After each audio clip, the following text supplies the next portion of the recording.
একটি গান কখনো কখনো অভিনেত্রীর ক্যারিয়ারের মোড় ঘুরিয়ে দিতে পারে। শ্রীলীলা তার বাস্তব উদাহরণ। ইতোমধ্যে তার নাম ঢুকে গেছে প্যান ইন্ডিয়া তারকাদের তালিকায়, যেখানে তার পাশে রয়েছেন রশ্মিকা মান্দানা, কৃতি সুরেশ, তৃপ্তি ডিমরি এবং আরো অনেকেই। পুষ্পা 2 দ্য রুল ছবির আইটেম সং কিসিক, এই গানে পারফর্মে রাতারাতি বিখ্যাত হয়ে গিয়েছিলেন শ্রীলীলা। তিনি এখন প্যান ইন্ডিয়া সুপারস্টার। 8 থেকে 80-র মুখে মুখে ফিরছে তার নাম। 2025 সালে তার অভিনীত 2টি ছবি মুক্তি পেতে চলেছে বলিউডে।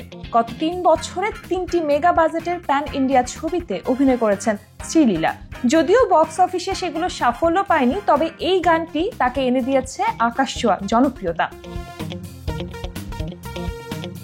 অভিনয়ের পাশাপাশি শ্রীলীলা তার মানবিক কাজের মাধ্যমেও দর্শকের মনে এক নতুন জায়গা করে নিয়েছে। তার পথ চলা এবং সফলতার গল্প সত্যি অনুপ্রেরণার। তিনি মাত্র 23 বছর বয়সে 2022 সালে 2টি বিশেষ চাহিদা সম্পন্ন শিশু দত্তক নেন, যা তখন সংবাদ মাধ্যমে ব্যাপক আলোচনা সৃষ্টি করেছিল। এছাড়া 28 মার্চ মুক্তি পেতে চলেছে শ্রীলীলার নতুন ছবি রবিনহুড, যেখানে তেলুগু সুপারস্টার নিতিনের বিপরীতে তিনি অভিনয় করেছেন। দীর্ঘদিন ধরে এই ছবিটি মুক্তি আটকে ছিল, কিন্তু এবার শ্রীলীলার এই নতুন ছবি মুক্তির মুখে। তার বলিউড ডেবিউ হচ্ছে নাদানিয়া ছবির মাধ্যমে, যেখানে তার বিপরীতে অভিনয় করবেন ইব্রাহিম আলী খান। শ্রীলীলার অভিনীত ভগবস্তু কেশরী ছবিটি 130 কোটি টাকার বাজেটে তৈরি হয়েছিল, তবে বক্স অফিসে সফল হয়নি।